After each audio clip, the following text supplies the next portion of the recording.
the cartels in Mexico and South America, they do pray to deities and God. They have Santa Muerte. Yeah, Santa Maria, yeah. Yeah, and... but that's not what that meant, though. Yo, School, just let her go, bro. Please. Wait, hold on, School. Let her finish. Okay. You know, my responsible. Then you can respond and I'll go after you. What they do, you know, in Iran, Iraq, whatever. Yeah, they do that over here, too. So, that's all. Okay, so just to respond to your ASB real quick. So, we... in the military, most of us are religious. I think majority, like 97% of the military is religious. But when we went to fight in Iraq, Afghanistan, Syria, Libya, all those places, we weren't saying that, oh my God, we will fucking strap a bomb to our fucking chest. Don't say we, you in the National Guard, you ain't gonna... I deployed. We weren't saying that we would strap a bomb to our chest and blow up the next person who was next to us, right? We never pushed it that far. We weren't committing suicide to kill people. These people, that's an ideological belief. They will kill their children if it means killing you. They will bomb themselves if it means killing you. They will do the same thing. No. Here. The cartels. The cartels really been. Hold on, ASB, let Are you crazy? Look that shit up. The cartels. ASB got spin on these cartels. Okay.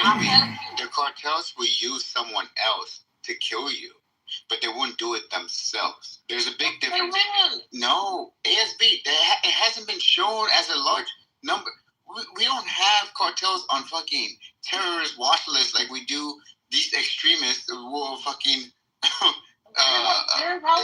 Literally every organization is on the terrorist watch. No, you know what I mean. The Zetas, I'm talking about the Sinaloas. Some people don't care. You don't know what you're talking about.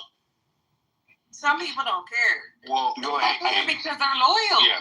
They're loyal. ASB, because here's the thing, School and ASB. Because Concrete brought up, I think Concrete sort of brought up, thinking he named Viet Cong and a couple of other areas of, I guess, some wars or conflicts that America had a hard time dealing with. And one thing I would caution about trying to go that far back as a reference for what would happen with America as a modern military is that I think it ignores the gross inequality in terms of the amount of damage and firepower that a lot of our modern tech can do versus what could be done back then. For instance, if you just go to 91 with Desert Storm, right? When you actually look into the details, and that's Desert Storm. This is 91 compared to what we have today. Desert Storm was a fucking blowout. A lot of people don't talk about Desert Storm, but Desert Storm should be talked about a lot more than what we give it credit for, because what the Allies did, if you go and you look, especially the final days of that conflict, it was fucking brutal what they did to Saddam Hussein and the opposition. They literally, y'all should go look, they literally destroyed and killed. It was a massacre the entire way down. Why do I bring that up? I bring it up because a lot of what America has done since 91. Hold on. It was 42 countries. I understand that. But what a lot of America has done since then is they've held back in a lot of our conflicts. And what I'm seeing moving forward, especially with this new drone technology and what you can essentially accomplish on the battlefield without even having human bodies out there, this new generation of warfare with drones and shit, I don't care how deeply you believe in Allah, Fala, Wallah, Shallah, my fucking San Maria, blah, blah, blah, this and that. Nigga, these machines will find you and execute you, period. That's true. And it's brutal. It's fucking bad. It's that bad. with this drone shit, because it's happening right now in the Ukraine war. And we're So strengthening I think we Ukraine. need to be careful. Hold on. I think we need to be careful about using the past to try and determine what can be done today. Because when a sensor and a face recognition technology is put on these new drone machines, and they're able to survive out there on solar power, I don't care how much prayer you do, you cannot escape something like that. And that is exactly what's coming. Right, Like, and that's fine. But all I'm saying is that there are people who don't care. They don't give a fuck. You know what I mean? Like, that's all. That was my point. and so they'll die. They'll die. Yeah. They'll Because die. guess what? The difference, ASB, is that when I'm on the battlefield and I shoot somebody, I might come back with PTSD. If a drone's on the battlefield and he shoots you, all he needs is an upgrade, and he doesn't even remember what happened. Right. That's the difference. And what's coming. Well, it's already here, you know. But when I hear people talking about, of individuals who will sacrifice themselves, all I'm saying is, It really does bother because again, there's a lot of pages and stuff on Twitter where they post unedited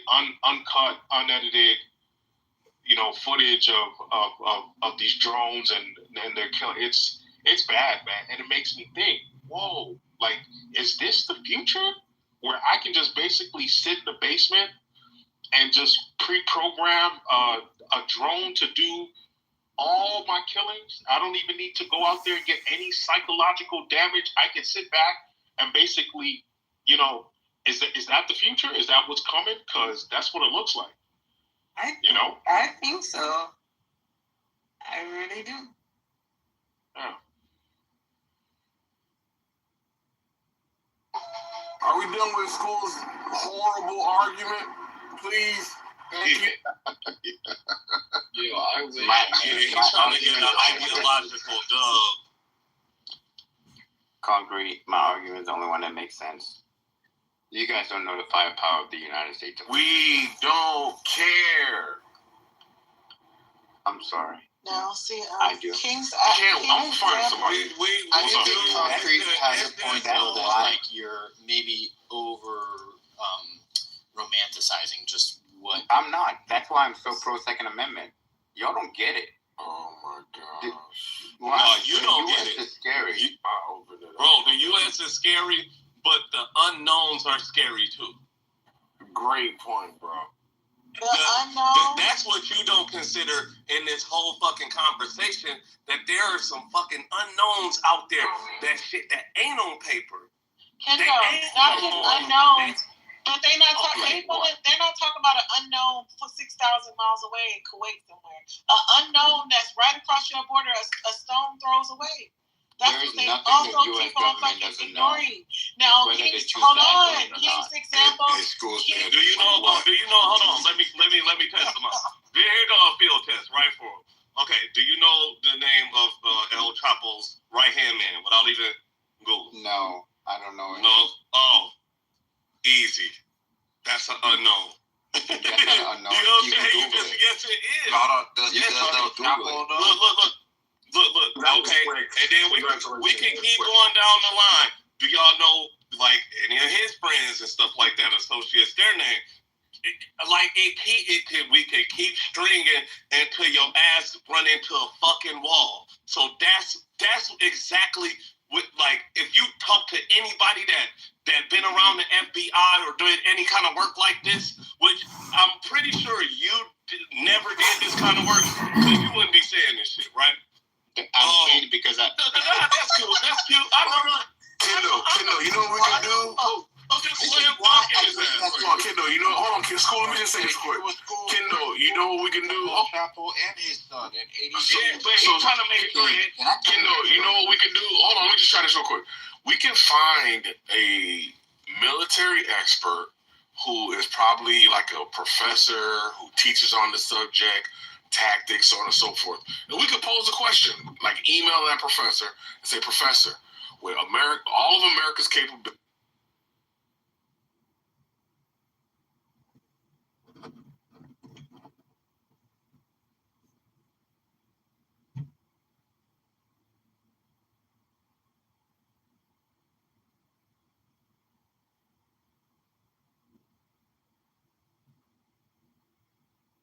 I forget the numbers. Like we're still counting and trying to get them. School board flips, mayor flips. I'm still trying to gather data, and it's amazing. There hasn't been a resounding wave like what you're seeing here. The closest is Reagan. Like that's how weird this is. When you start going down to the minutia. From a Republican perspective, you're correct. The closest is Reagan. From a overall general election perspective, Obama had a larger victory than what Trump is having. Obviously, we know that Joe Biden got more votes, and even 1984, Ronald Reagan over, I believe it was, I forget the guy, the Democrat candidate's name. His margin of victory was larger. Well, I'll say this. Do Democrats get the message sent to them? My answer would be no, because Kamala Harris didn't run a progressive campaign. She ran a center-right campaign. She campaigned with Liz Cheney and Dick Cheney. No progressive would do that. I mean, so the thing about it is that if the Democratic Party wants to win back any of those voters that they lost, they're going to have to present a working class message that is simple and easy to digest. They're going to have to get away, distance themselves from the trans rhetoric, because that issue was a very important issue in this election. It swayed a lot of what's going on in terms of results. And they're going to have to remind people that they don't think that they're better than them, or they're not talking down to them. They need to come off as normal folks. Okay, and I'm so sure the transition wasn't the primary thing. Like I'll hand this off to other people because Paul's really astute at this, and KK's really astute, and so is Raydell and Marshall and others on the stage. But that wasn't the overwhelming message.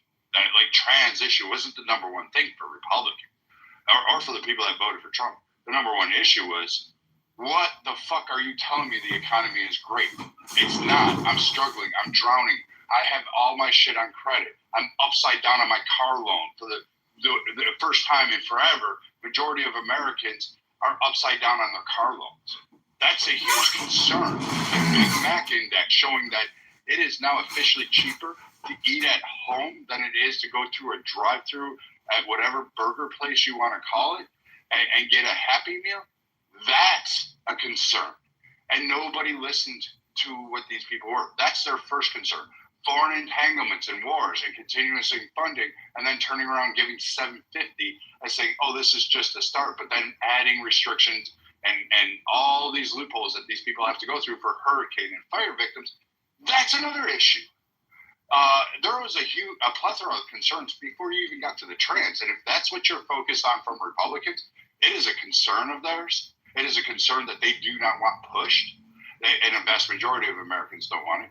But that's not their chief concern. That's not their primary concern. That was the It's not even economy. close. So really quick, just I hate to read your Brad, really hold on. There's Chris. I need to put a little bit of peace inside of the chat here.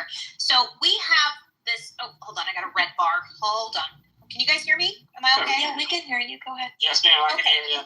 Perfect. Thank you guys so much. So there's this beautiful thing with Canada, the U.S., and Mexico when it comes to trade.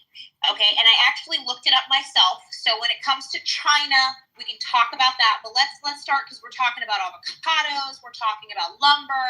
We get a lot of our natural resources from up north. Totally get it. So Canada, Mexico, and the United States have a fair trade agreement where it's 0.4 cents to the dollar of tariffs when it comes to necessary goods between the three countries. Now, if you want to go buy a Canadian Goose jacket, or you wish to buy a Canadian wool blend cashmere coat for the winter time, you're going to pay the 10% added tariff. So don't worry, the avocados and the lumber we're talking about. Now, when it comes to China, I'm going to go ahead and let Brad kind of cover that. I'm not too well-rounded with that, but I just want to give a little bit of peace to people in the chat. Like, it's not that bad. We have a great relationship when it comes to the countries up north and down south, and we have essential trades, which are very different than, I don't know, makeup and clothing. If that makes any sense to you guys in the chat. Mexico's our number one trading partner. Well, when it comes to food, and Canada's up north for natural resources. Yes, ma'am. We're not going to fuck that up and cripple those two economies where they're not eligible to give us the resources that we need. Trump is not going to do that. We're talking about other things. So you're going to have to go to Canada and get your Canadian Goose jacket if you don't want the added tariff. Aside from that, you're fine, guys. It's okay. Calm down. So I'll just say this is probably a negotiating tactic. This is the same thing you do in business. You lay out something of a sort of red herring, business argument of, you're going to pay a 30% tariff. Then he's going to go sit down with Trudeau and with Sheinbaum probably at a free trade agreement summit in DC in April or May, and they'll talk it back down after some sweet talk from Trump about opening up more sectors to American trade. The Canada thing in particular has been a sore spot because the Canadians locked out a lot of American dairy farmers about 3 years ago, and I'm sure probably somebody on Trump's transition team said, include the Canadians in this. This will be a way for us to open up the Ottawa market for American dairy farmers in Wisconsin and Pennsylvania. I'm sure that's probably what the discussion was about. Probably the 25% tariff with Mexico is a way for them to have some sort of strong arm to get Sheinbaum and the Mexican authorities to clamp down on immigration up to the U.S. border. Like, I'm sure that's probably what this is going to be used for. Beautifully said, Paul. Thank you. And the China thing, I mean, these tariffs have been in place for years. Trump put them in place. Biden never removed any of the China tariffs, and in fact increased a few of them. And probably the best thing that they could do right now for the Biden administration leaving office would be to impose or to remove China from the de minimis exemptions. That's the exemptions on import duties on small imported goods, things like under $500. China was given de minimis exemptions back in like the 80s or 90s, I think, when they began to ascend to free trade status. And that's been one of the biggest things that's really hampered small manufacturing in the U.S. is because you just go buy stuff for so cheap, that's directly imported from Shein or from other Chinese manufacturers. So, if you have a bunch of cheap stuff you want to buy from China, I would suggest you probably do it now, because I would bet within probably 3 or 4 months there's going to be a 50 or 60% tariff in place, probably starting at that. Well, and Paul, as it should be, is you hear about all the poison that has and the packaging and the crap that has been coming into the United States from China from fast fashion. I'm probably deviating off of this, but yeah, we definitely need to influence our citizens to buy from home versus that cheap shit here in the United States, shipping it into the United States. Well, I mean, at the end of the day, part of this is going to be if Trump really wants to fall, I just love the mindset that we should have manufacturing at home. We should be onshore manufacturing. Some of the cheaper stuff to Mexico, where we know we can get more labor and where you're not supporting potentially slave labor conditions in Xinjiang and in Tibet. Like, we know this. We've known this for years. If he does it correctly, it's a boon to everybody. We can get heavy manufacturing back. The trick is going to be he's going to have to take this tariff money and figure out how to properly utilize it in an economic context. If he starts building out these things, these opportunity zones that he had at the end of his first administration, take the tariff money, dump it in there, set up some manufacturing hubs. Awesome. It'll be a great president. That'll be interesting to see if he can pull it off. The problem is if he can't pull it off, it will indirectly start damaging the lower end of the American consumer market. Most of that is dependent on cheap imports, and they're going to have to figure out a quick replacement for it, because a lot of sort of poorer American families are dependent on that fast fashion. Toxic as it may be, a lot of families use Shein as a way to get their kids their fall school clothes. They're going to have to find replacements for that, but unfortunately, the secondhand market might be swamped for a little while. Or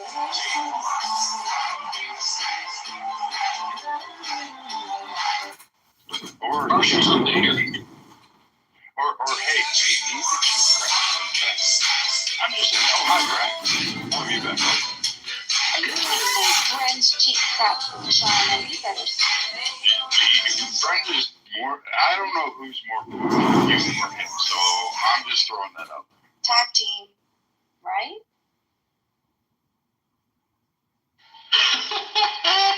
I like to say KK is second hide. I like to say KK is bougier because I can hide behind her in second place. It's the same reason I like to have Norman rooms because then I'm the second most obnoxious Jew. Like, second place is a safe place to be.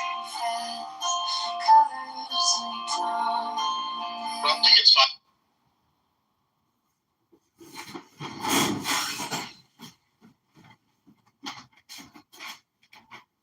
That's why I'm always second place to the KK. Like, you know, people say who's the brains of the outfit, and I always thought that, like, it's me in my own fantasy, but like in reality, it's KK who runs everything.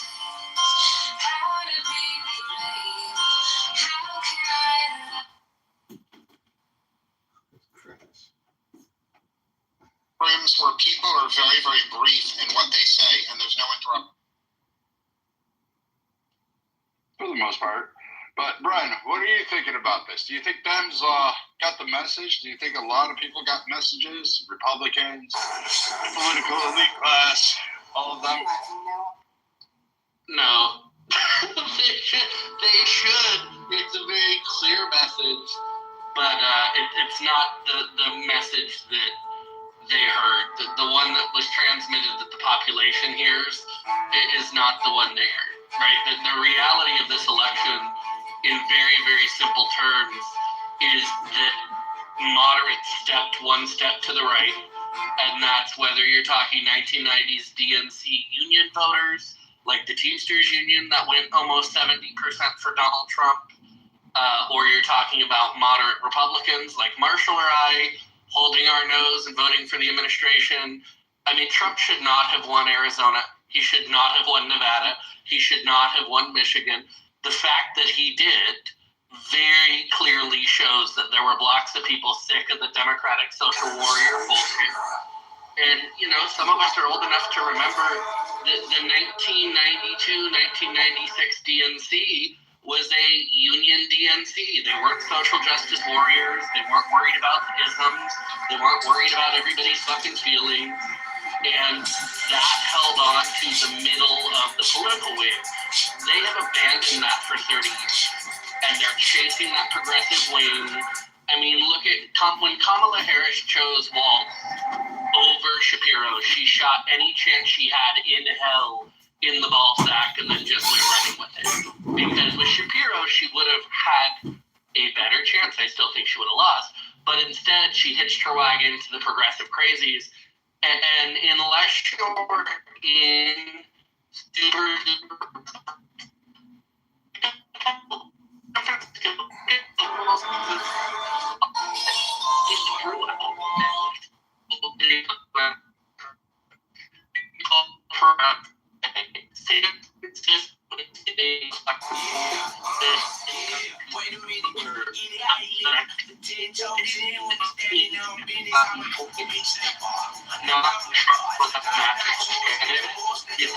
the options they're giving people are so crazy.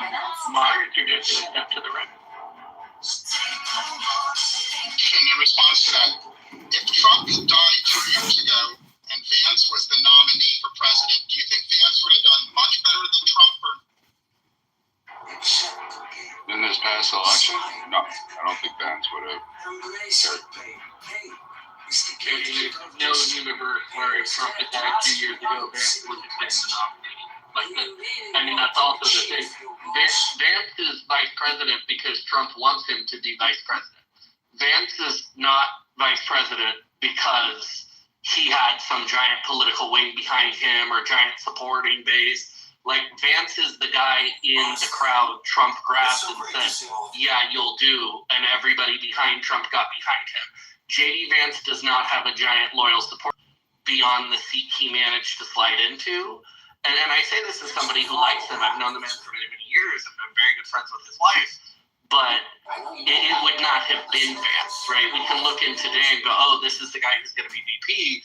Well, he's VP because he was selected by Trump. He's not VP because Trump went, here's a great guy with a huge setup already. Okay, so It would have been Nikki. It would have been Nikki Haley. So Armando, a better question we should ask is if it was actually Nikki Haley running against Kamala Harris, what would the outcome have been? I apologize for my stupid question. Please answer that smarter question, please. Oh, I'm not calling it stupid, hon. I really hope you don't think that's what I No, was I doing. am. I'm in a self-deprecating mood today. That's what's going on. Oh Lord, I feel like an asshole. Okay. It's not you. It's me. Come on, man. I think Nikki Haley would have won. Truth be told, just because regardless, we are not wanting this whole social justice bullshit. It would have been a cat fight though that I wish I could have witnessed. I'm not gonna lie. I want to ask everyone in the room. The most important thing to me in this election is America going post-racial. Putting the racial politics aside and having us be one people. I really like the intermarriage aspect. I like the fact that Vance married someone who's not white. I also like the fact that Nikki Haley's daughter married someone who's not white. Presumably, if Nikki Haley is the Republican nominee, she will have a black son-in-law campaigning for her in all black communities. I don't know if that'll make a difference. So my question for the whole room is, if Nikki Haley is the nominee next time, would you predict Nikki Haley will get a much, much bigger landslide than Trump got this time? And it's a humble. I don't think so.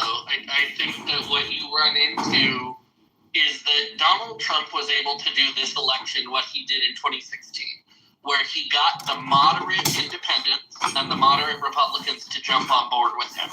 And that let him take the entire banner of the right.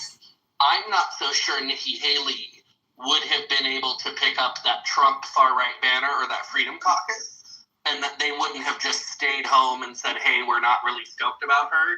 If she's the candidate in 2028, the thing they're going to have to do with her in terms of branding is figure out how to make sure she holds on to that far-right, moderate-right vote, because she's got the middle. She'll have the middle just fine, and she'll sail through it easier than Trump did.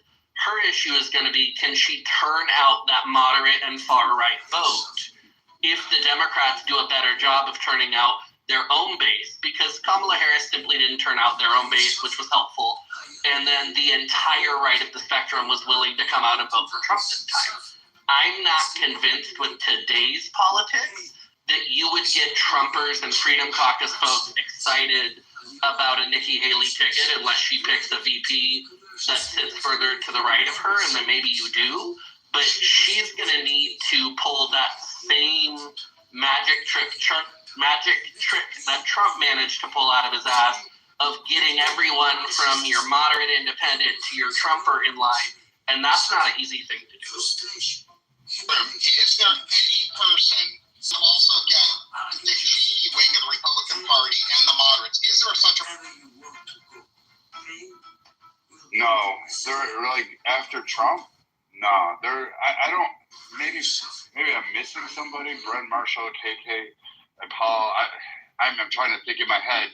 No, there's no one that could align the Cheneys with, we'll say, the MAGA wing, the base. It just they're not happy with Cheney, which is why Cheney had no sway over the vast majority of the Republican Party, which is clearly aligned under Trump. They just can't pull it. And no one's really going to, I'm going to be honest with you, in Republican circles, Brian can say this too, they don't really give a fuck about Cheney. They're like Dick a little bit in certain political circles, in certain areas, and it's very limited and it's weakening. But this Cheney and stuff, no one gives a damn about her. And she doesn't have a home, I would say. She's more in line with Kamala Harris than she is with the Republican Party today. I don't know if you really want to bring them home to roost at this point in time. She would be more damaging for the Republicans than helping them. Hey, look at Kamala Harris. Well, Kelly made a story. He'd be the closest. Here's my concern, and I don't know which Kelly it is. There's so many Kellys on this app, but if it's the Kelly I'm thinking of, I'm going to voice my same concern that I have with this sentence. I like a lot of his policies. I like a lot of his demeanor, his swagger. Yeah, but his policies I look at. The problem, the source of contention for me is he's willing to utilize legislative to push his ideology. And that's where he loses me on. That's where I stop really short, because as a Republican conservative, I don't want to go, I don't want the federal government, I don't want any state government to go ahead and push an ideology to suit it. And he's quite willing to toe tap on that line and even cross it until he gets slapped back. And I have an issue with that. I have some concern. Some of his policies are good. Some are bad. Overwhelmingly, I like a lot of them, but there's that pause of concern. But I don't know if he could bring everybody together, because he didn't beat out Nikki Haley. I mean, let's be honest. Yeah, I think that what the Republican Party is going to run into, which isn't a bad thing, is an option of, do you run a far-right president with a moderate VP on ticket? Or do you run a moderate president with a far-right VP on ticket? And that's the only way I see the party being able to replicate what Trump did, because you don't have another Trump. You don't have a repeat of the party being, terrified of the other side in the way that happened with this Kamala Waltz crazy progressive commie bullshit. And so you go, okay, do you run somebody who is Trumpy and then hedge them with a VP who's old school Republican and can bring that moderate circle over? Or do you run someone, let's say like a Nikki Haley, that can help moderates and then pair her with someone who brings I do think that it's going to be more of a matter of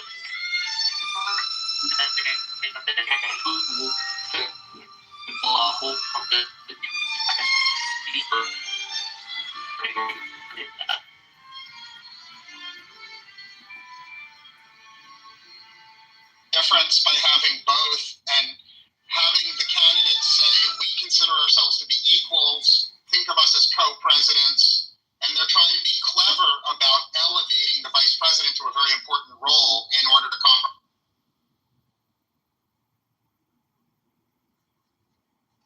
I still don't see, I mean, I don't think Nikki Haley, Vivek is definitely an out. Trying to think of Rand Paul's out. Amash maybe can pick up a mantle or change direction, but I don't know. Anybody like Brett? I'm running out of options. I really don't. I don't see a candidate yet. I don't think Amash can really sell himself again. His moment of science passed. Well, the Republican Party may be at a place that, the Democratic Party was at when they pulled Clinton out of their ass, is sometimes the front runners are not really good options. And so you go hunting your governors, you go hunting your senators, and you see who you can pull that maybe isn't on people's minds that you can repackage and put them out there. Because it's not like Governor Clinton was, this giant beacon of the DNC. They had a weak spot. They found somebody they could pull. They packaged him right. It worked for them. We may be at a point of, having to pull somebody who isn't trying to put themselves forward and package them in a way that works.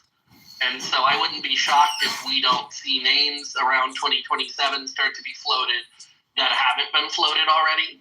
Because between now and then, we're going to see all sorts of people get shot down. People are going to look at the Viveks and go, no, he can't do this. Carrie Lake is dead. This person's dead. That person's dead. And then as you get closer, you'll get to see people who are actually interested and who the money's lining behind. I wouldn't be shocked if we don't see somebody who isn't really in the ether right now. I'm looking to see who's trying to grab Senate chairmanships and who's trying to grab probably the next 30 to 40 minutes. Oh, Marshall, you're off mic, son. Did you know that? I don't think he knows. Okay, I'm going to mute him. Sorry, Brent, go ahead.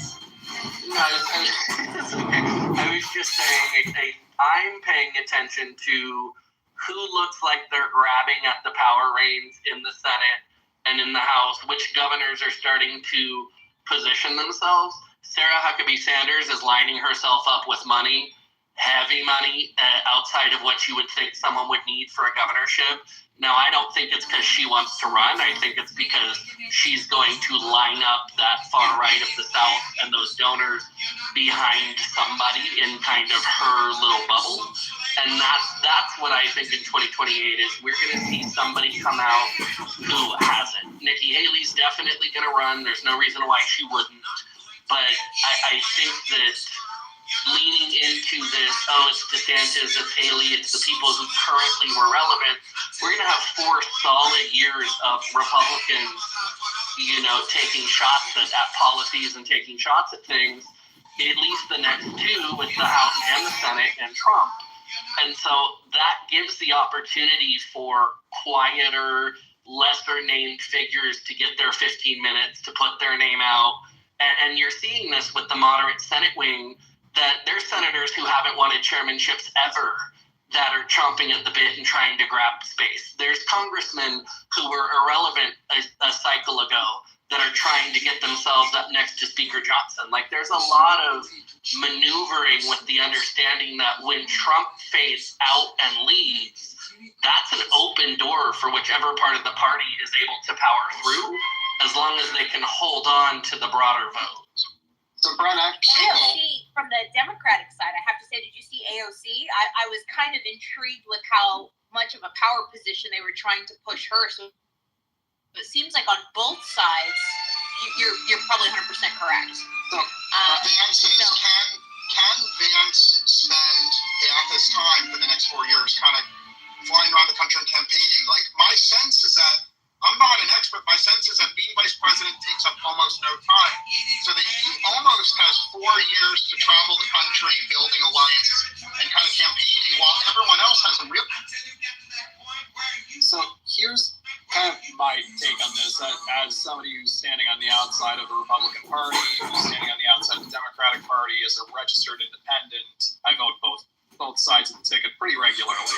My take on this is once Trump is gone, and Marshall or Brent can correct me on this one, my take is that Trump has been the vacuum sucking all of the energy up from the RNC for the last really 9-10 years since he started going in. Once he's gone, this is a gigantic power vacuum, and I don't know if it's going to turn back into a 2016 primary election again, because that was a effing shit show from the outside to watch. But the risk here for the Republicans is that once Trump's gone, they're back to having to figure out what's the sort of northern star of the party, because MAGA is, from my perspective, it is a Trump phenomenon.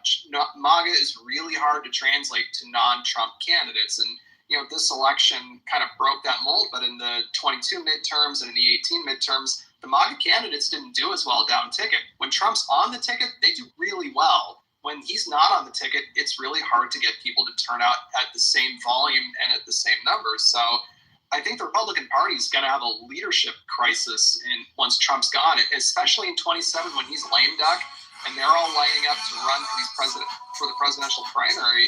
It may not be 2016 again, but I think it's going to be kind of a dogfight to figure out who's going to actually pick up that mantle and really be able to take up leadership.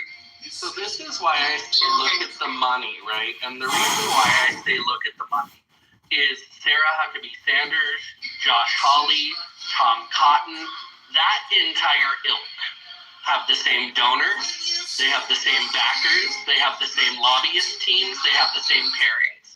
There's about 12 senators and governors in the South that have lined themselves up together, and if you look at their donor lists of this last election, if you look at their war chest, they're coming from the moderate right to the far right, and they are lining up, and they have turned down opportunities. Sarah Huckabee Sanders was very clear she didn't even want to be in consideration for VP. Same thing with Hawley. There were a number of that ilk that said, no, we're good. We're going to support Trump. We're going to say, yes, we want him in there, but we don't want to be a part of this administration. We're happy where we are. While they're building these giant war chests, the moderate wing of the party is understanding this. Cornyn is probably going to be primaried and ousted, and Marshall could hold a whole room on that. They're worried about it in Texas right now, which is one of the reasons why Thune managed to take the leadership over Cornyn. The moderate wing of the party understands it is old, and it does not have a beacon person moving forward right now. You can call Nikki Haley a moderate if you need to. Depending on how you look at the world, there's parts of DeSantis's platform that were moderate, there's parts that weren't, but there isn't a rising shining star in the middle of the Republican Party outside of maybe Nikki Haley. And so the far right of the party, once you subtract Trump, you land at Sarah Huckabee Sanders, you land at Hawley, you land at Tom Cotton. And they are building that war chest and that power paradigm because they see the gap you're talking about. And so the Republican Party is going to play nice for the next 2 years, but you're already seeing, and Thune's doing this from the Senate leadership seat, Johnson's managed to avoid it so far, they're positioning people into chairmanships and onto certain committees, knowing that about 2 years into Trump's reign, you're gonna see this moderate fight with the far end of the party as they prep to see who takes place. Well, he's I believe have more power, assuming he's still alive and healthy in 4 years. I think he'll have more power than you may give him credit for, because I think that Trump has the power to say, these are the candidates that I'm willing to campaign for and endorse as my successor. If the Republican Party doesn't nominate one of my 3 chosen guys, I'm going to not endorse the candidate. In fact, I might even endorse the Democrat, right? He has no loyalty to the institutional Republican Party. So assuming he's alive and healthy, I predict he has a lot more power in 3 or 4 years. So what I'll just say in response to that, I think the problem is we've historically seen 2-term presidents, after they've gone through and they've done their 2 terms, they don't have a lot of say with voters. They're done.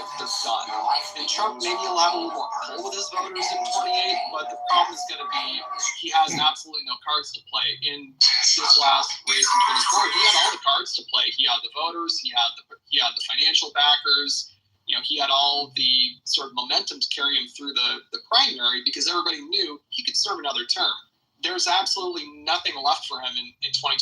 There are no cards to play. Most of the financial backers are going to be going over, as Brent indicated, to other campaigns. He's got nothing left. There's nothing to play other than loyalty. The loyalty card doesn't get you very far when you don't have any chips to throw in there other than, maybe some sort of remaining institutional loyalty.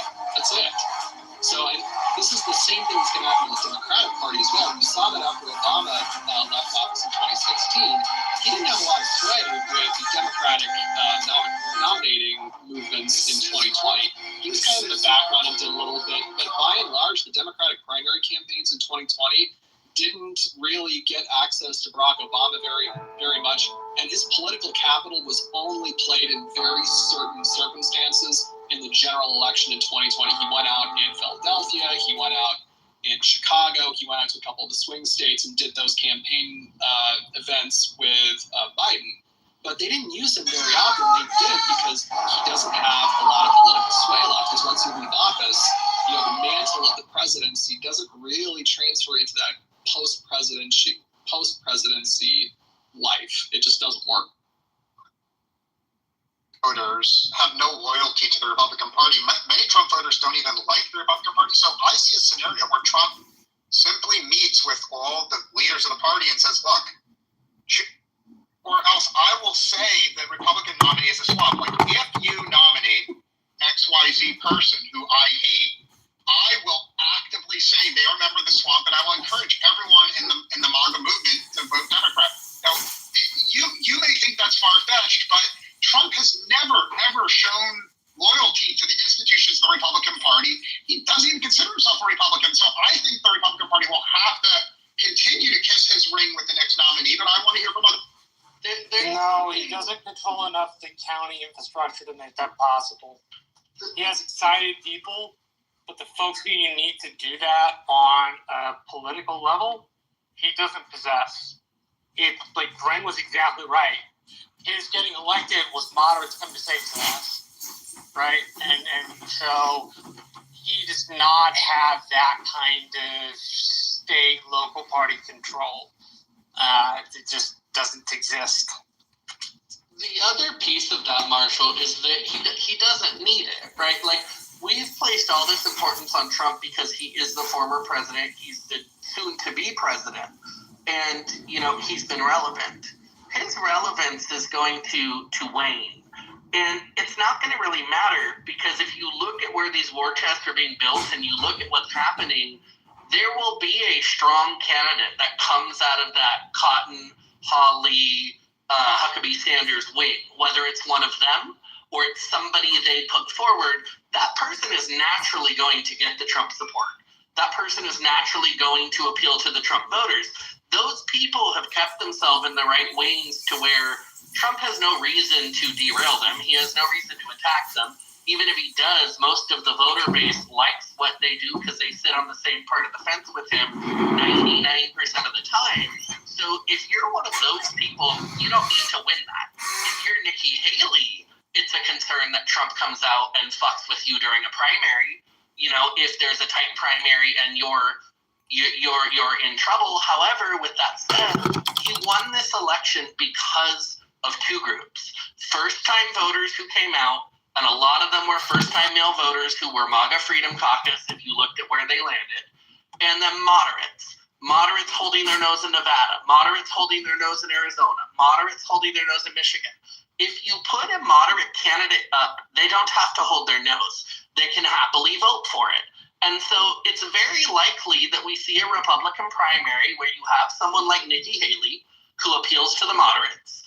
And then you have a counter to her put forward by Sarah Huckabee Sanders and that coalition.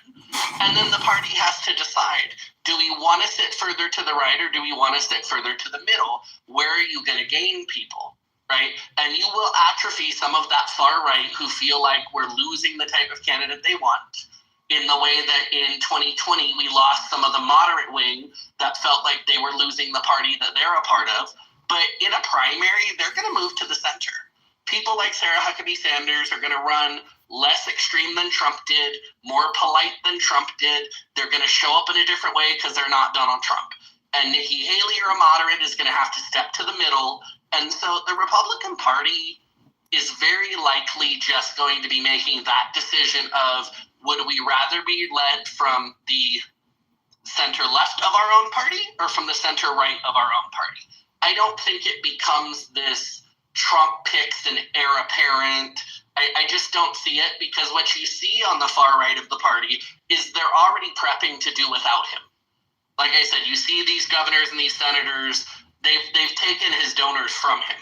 They're not Trump donors. They're lined up for 2028 already, and they're taking calls. Now, he's president, so they'll take the calls, and they'll do the meetings. And about 2 years into this cycle, when he starts to hit that lame duck middle, where everybody pulls their lips off his butt, and they start looking at who's the next regime, that's the moment where you'll see all of these other far-right figures start to look far more important, whether Trump wants them to or not.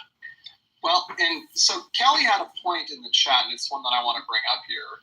And it's the 2028 outcome is going to largely depend on sort of how Trump sort of deals with the second administration. If he, pardon me for saying this, if he screws the pooch here and he fucks up and drives it into the ditch, and this is a disaster of an administration, which, every administration always has that risk. There's always exigencies you can't plan for. There's global financial crises. There could be another black swan event that repeats a 2020 type situation. If he screws up, it doesn't matter who the Republicans nominate. If the Democrats nominate somebody with a half-decent, policy platform, somebody who's not a Kamala Harris, who's a middle-of-the-road, sort of Midwestern Rust Belt Democrat like a Josh Shapiro, I think it could be a very different outcome. But I think it really, the next couple of years, if he screws up, and if the tariffs have a far more damaging impact on the American economy that I think, we've taken account of, I think that could very much impact the long-term political ramifications of the Trump administration and impact the 28 primaries and beyond. I think Musk has a willingness to spend tens of billions of dollars, and with the Citizens United ruling, Musk can spend tens of billions of dollars to elect his candidate. he has effectively no upper limit on what he can spend. He may buy MSNBC. He may not. So yes, not through. Okay, well, I agree, but what I'm simply saying is, I respectfully disagree with some of what's been said in this room. I think Musk and Trump will maintain their friendship, they'll maintain their alliance, and the combination of Trump's popularity and Musk's money gives them the power to write whatever check they want. In my Do you know that Japan has advanced a lot in technology? This bike has a transparent tank inside. I think there's a mistake of underestimating how money exists in this country, right? At the end of the day, both political parties have access to fucking billions of dollars if they really tap into the industries and the people that are worried about it. This concept that just because you get one of the world's wealthiest people on board, but also somebody known for not spending a lot of money in certain circumstances, but then over leveraging buyout companies, that might be influential in one way or another, but there's just as much wealthy political lobbied money on the right as there is on the left. And thinking that you're going to win an election based on those billionaires shelling out money, they just counter each other. And we've seen this for years. I mean, Sheldon Idles used to do this shit with fucking, oh God, what's his name on the left that used to donate a fuck ton of money? You get these billionaires who see each other donating, and they just come out and they match each other. So the concept that, the money is the thing. Now, Musk's popularity and reach, if it continues to grow, is super fucking useful. For the right to use him is the same way as the left uses fucking Taylor Swift or Beyonce. These people have a reach that everybody pays attention, and you get millions and millions and millions of ears. That's more valuable than his money, because they will war chest it up either way. It's not like one side has access to all of the wealth in this country. It doesn't work that way. Well, and the other thing that we got to point out here, too, is Kamala Harris spent $2 billion, $1 billion directly in her presidential campaign, and another $1 billion through those political action committees. And all of that money did not buy the election for her. So this is one where I think, Armando, you're wrong. That she's example A of throwing billions of dollars at a race and still completely screwing up and losing and driving it into the ditch. So, Musk has a pile of money. He can throw it at it, but I would strongly recommend take a look at how she spent money. That's an example of having basically an unlimited war chest, both within your party and in action PACs and super PACs, and you still fuck up and can't win. So I think I agree with you. One thing we haven't discussed at all is the ability of Trump to recruit Democrats into his administration. So throughout American history, there have been people who've been recruited to quit their political party and switch political parties. Now, Trump is very interesting. Trump kept his promises to RFK. Trump kept his promises to Tulsi. Trump has a perfect track record of rewarding the people that are loyal to him. So what is the prospect of Trump reaching out to some conservative Democrats, offering them very, very plum positions and getting them to switch? Place is almost as valuable as Walmart's Black Friday. Well, who are you talking about? Like, which conservative Democrats do you think he would target with changing parties? Because I have an idea. I have a specific idea. Josh Shapiro's and jumping ship. No, I'm not. I'll give you a specific example. I think Joe Manchin is a good example of a Democrat who is too conservative for the Democratic Party. And I think, and please just let me finish my thought. I think if Trump plays nice to Joe Manchin, he can get Joe Manchin to join the Republican Party, join the administration. And yes, I think Joe Manchin will bring a little bit of Democrats over to. Okay, so I'm going to shoot that in the ball sack. Just because. We don't want Jeff.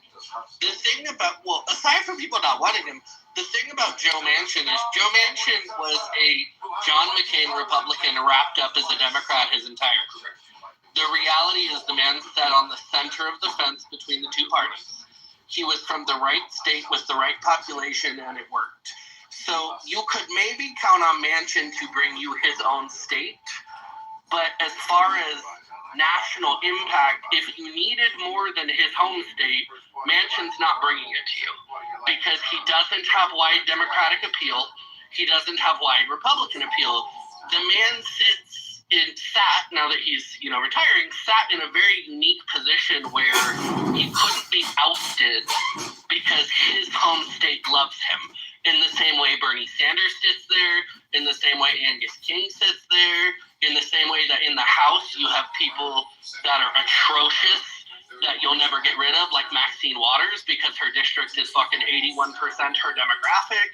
Some of these people sit in these seats, but they wouldn't be any good for a national campaign because they don't actually bring you large volume of people.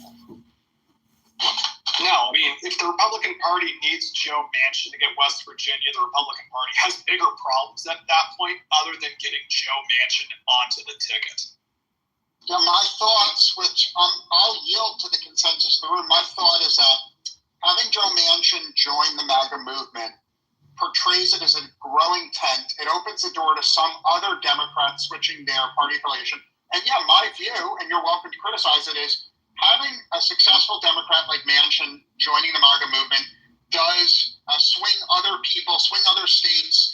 And there are people outside West Virginia that I believe are motivated to take that as an example. But if I'm wrong, to swing. Well, West Virginia is a nice place, and it's got a lot of coal, and I got a good buddy named Steve Wee who lives there. But you're not, as somebody just said, if you're worried about grabbing Joe Manchin, then you've forgotten a whole bunch of the base work in front of you that you have to do. Joe Manchin may bring along some West Virginia state Democrats, sure. But it's not like it's going to gain you another congressional delegation. It's not like a substantial number of a state delegation are going to suddenly look more pleasingly upon you because you have recruited Joe Manchin. That's just, he doesn't have that kind of effect. He just doesn't represent a big enough slice of something. It's the same issue the Democrats had with Kyrsten Sinema in Arizona. These are politicians who position themselves well in their own state where the demographics line up correctly, where you can win. It's kind of like where I am in Southern California. Republicans don't even run for these congressional seats because they know they're going to lose. Because the Democrats who win down here are right-leaning, corporatist, take Pfizer money Democrats. They sit pretty close to the center, and Republicans are willing to vote for them here. And so in the districts down here in Southern California, when you get into Orange County, you get into San Diego County, Riverside, a lot of the time you get Democratic candidates who get huge chunks of the Republican voter base. And it's because they're close enough over.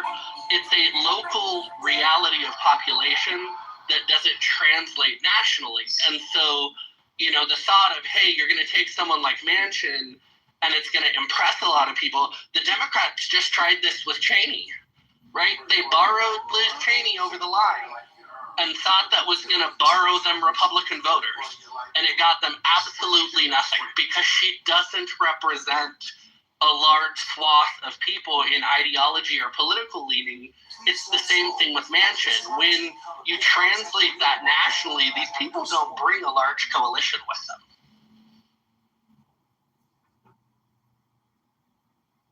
First part of your life, you learn.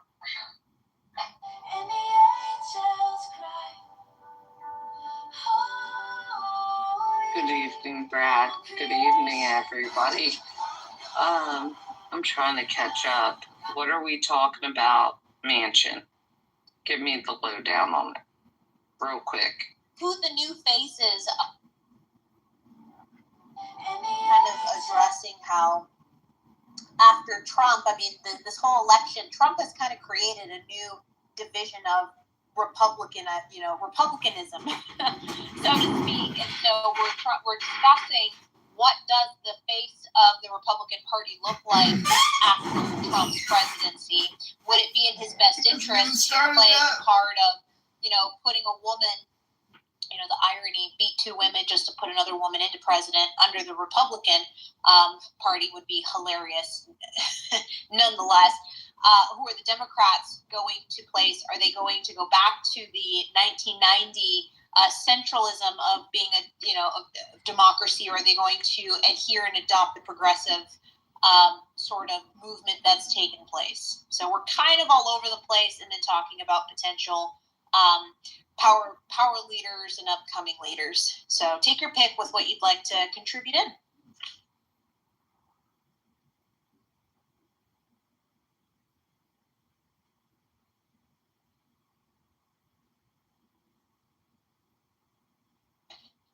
Yeah, being the fact that I grew up with the Manchin family, right? But my family was full-on conservative. And I did grow up with most of the Kennedy family, which were totally on the other side with us. But we all were able to coincide together and make things happen. I was extremely proud of Manchin to step out as a Democrat in the state of West Virginia to jump in and be like, we're not going to do this stuff. We need the best for our state, right?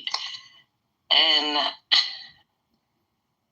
yeah, I gotta catch up here, Miss, for a second. Yeah, so Beth, somebody had proposed that, if Trump could bring in, and the Republican Party could bring in figures like Manchin to cross over the Democratic line, that it would expand the base and draw things over. I resisted that, Marshall resisted that, and basically pointed out that figures like Manchin cover such a small subset that unless you need him to bring you his home state, it doesn't translate nationally. He doesn't have a base. He doesn't represent the ideology of a huge amount of Americans. He kind of sits in a really niche position, which, let's be honest, Republicans don't need help winning that state. It doesn't really matter. And so borrowing Manchin isn't, in my opinion, going to do any more for Republicans than borrowing Liz Cheney did for Democrats, right? Because she didn't really bring... Bren, we've already brought in a...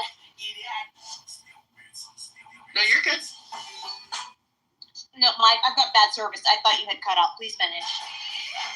I was pretty much done. You're okay. Okay, sorry. I was gonna say we brought over a ton of Democrats. I was looking at the lineup, and the walkaway Democrat Party, the new Republican Party is pretty damn central, wouldn't you say? We're not as far right as I think everybody is claiming.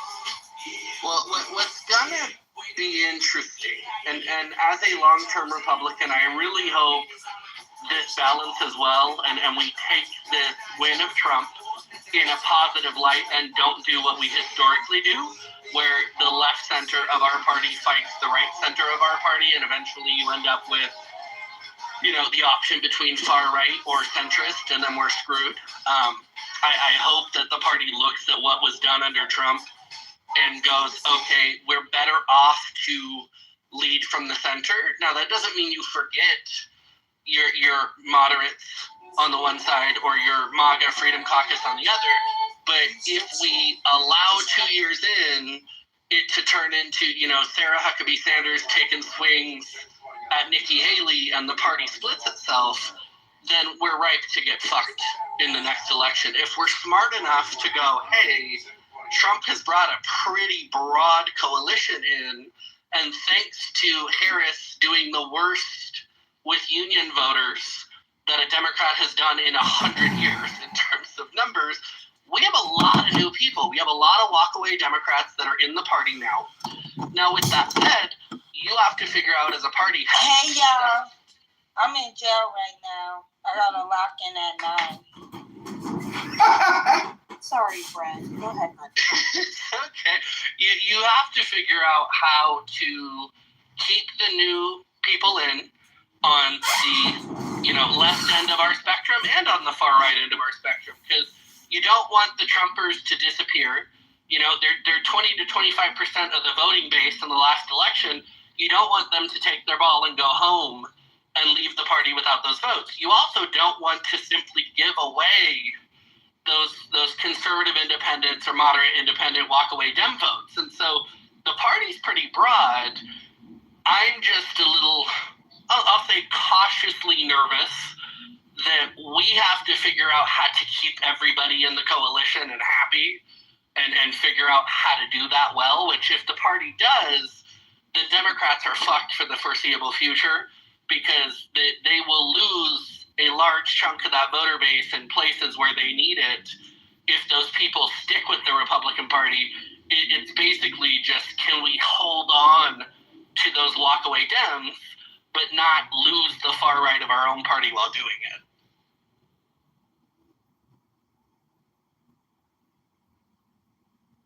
It'll actually have to depend too on a lot of the down ballot races at the midterms to see what actually goes. The Republicans make even more significant gains in the House. That seems to be persuasive to Trump's message. If somehow he manages to pull off the feat of holding the House and leadership in the Senate, which I think the Senate's safe for 5 years, Brent? If he can hold the House, or even make gains, then that says a lot of who, I think you're right. I think it then comes down to Sarah Huckabee Sanders. I misspoke earlier about, who did I say? Amash. I meant to say the other guy, but, whatever. The names kind of flow in and out all day long.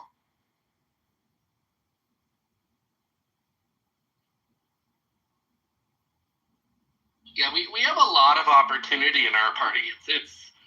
We did learn the lesson of the last election. Now we'll see if the Democrats learn their lesson this time, their lesson from this election.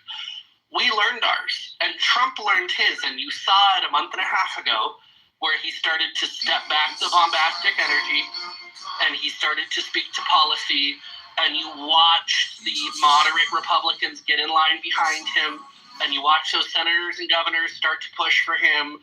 And lo and behold, he pulled out Arizona, which he should not have been able to do. He pulled out Nevada, which he should not have been able to do, and a number of other states. Those are just the two examples that he should have come up short in those states. And the reason he didn't is because he managed to pull enough independents and enough walkaway Dems that he managed to pull those states off.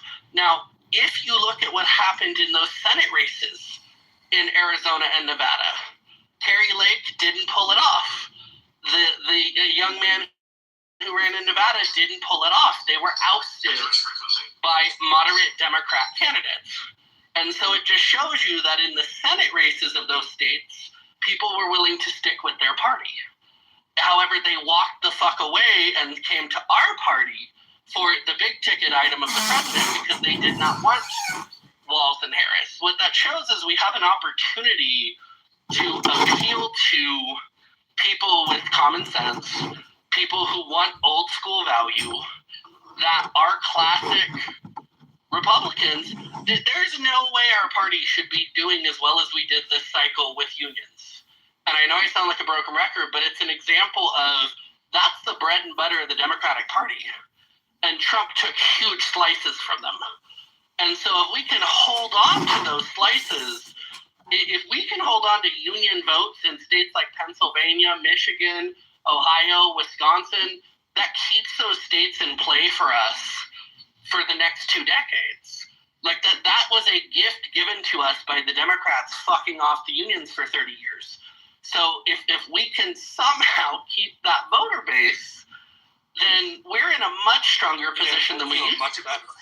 And it ties into like what Mr. Groot was saying is the party is actually broader on the ground at this point than it's been in probably decades. It's the most ideologically diverse coalition in maybe 100 years.